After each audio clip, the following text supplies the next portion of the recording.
Cross, if you want to be heard. On the edge of a quiet city, there was a bridge that didn't appear on any map. It wasn't hidden by fog or guarded by gates. It was simply ignored. People walked past it every day with their eyes on their phones, their minds on errands, their hearts on whatever was heavy that week. But the bridge was real, and it only opened for someone who stopped. One evening, Noah left his apartment with no plan except to walk until his thoughts became quieter. The day had been loud. Messages, meetings, bad news dressed up as updates. By the time the sun started to sink, his chest felt like it was full of unsent words.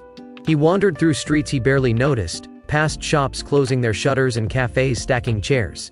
The air smelled like rain and toasted sesame from a street cart.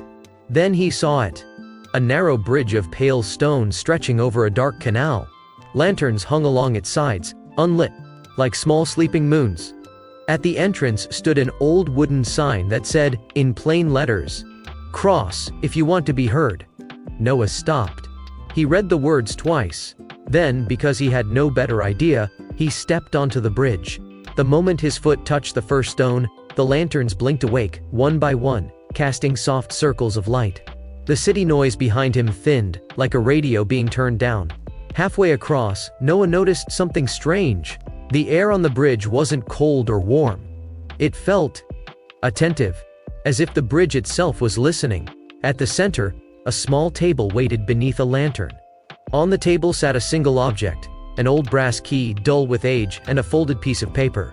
Noah unfolded the paper. It read, "One door, one truth. Take the key only if you will use it." Noah frowned. "Use it for what?" he muttered.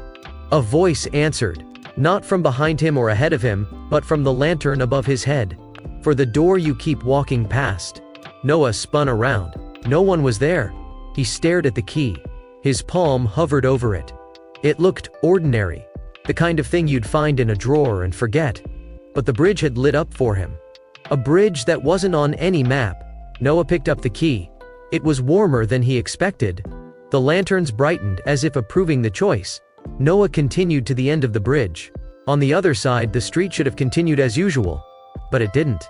Instead, there was a door standing alone in the air, tall and simple, painted the color of midnight, with no wall around it at all.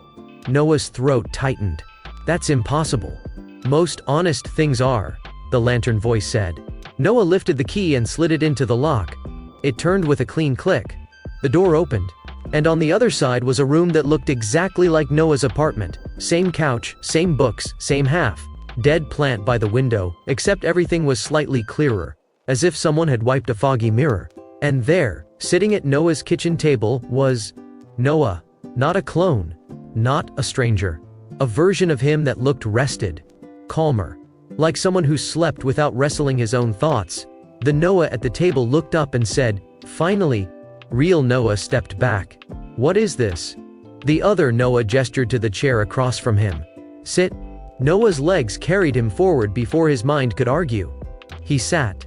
For a moment, they just stared at each other. Then the other Noah said, "You're tired of holding everything in." Noah laughed once, sharp and unhappy.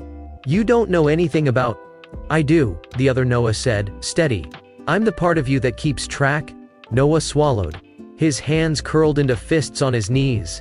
"Then you know why I can't say it." The other Noah leaned forward. His eyes were gentle but unblinking. "Say it anyway." Noah stared at the table. The wood grain looked like tiny rivers. "I'm scared," he admitted. The words landed in the room like something heavy set down carefully. The other Noah nodded. "Of what?" Noah's mouth opened. Closed. Opened again. "Of being the person everyone expects," he said. "Of failing anyway. Of disappointing people. Of needing help and looking weak. Of waking up one day and realizing, I've been living a life that isn't mine." Silence. But not the awkward kind. The listening kind. The other Noah exhaled slowly, as if he had been waiting for those exact sentences. "Good," he said. "That's the truth." Noah's eyes stung. "What am I supposed to do with that?" The other Noah reached into his pocket and placed something on the table. A small blank notebook. "This," he said. "You don't have to speak the truth to everyone, but you have to speak it somewhere, to someone. Even if that someone is a page." Noah stared at the notebook. It was plain, soft-covered, almost boring. And yet his chest loosened a little. Noah whispered, "So the bridge, it's for the moment you stop pretending you're fine," the other Noah said. "It's for the moment you choose to be heard, without performing, without explaining, without apologizing." Noah took the notebook. His fingers trembled slightly. "Will this fix things?" he asked. The other Noah smiled, small and honest. "No." Noah's shoulders dropped in disappointment. "But it will start something," the other Noah continued. "And starting is how you survive." The lantern light in the room softened. The other Noah stood and opened the door behind Noah. Beyond it, Noah could see the bridge again, lanterns glowing in a line like a path. "Noah," the other Noah said, "when you walk back, the city will be loud again. People will still text you, work will still exist, problems won't disappear." Noah nodded. "But you'll have one new thing," the other Noah said, tapping the notebook. "A place where the truth can live." Noah stood. He held the notebook close, like it might float away. He stepped through the door. The bridge welcomed him with quiet light. As he crossed back, the lanterns dimmed one by one, as if going to sleep again. At the end, the door was gone, the key heavy in his pocket. The city noise returned, cars, voices, distant music. But Noah's chest felt different. Not empty, not fixed, just less crowded. At home, he sat at his table, opened the notebook, and wrote the first sentence he didn't know he'd been holding his whole life. "I don't want to pretend anymore." Outside his window, the night moved on like it always did. Inside, something new had begun. If you liked this story, please like the video and subscribe for more stories.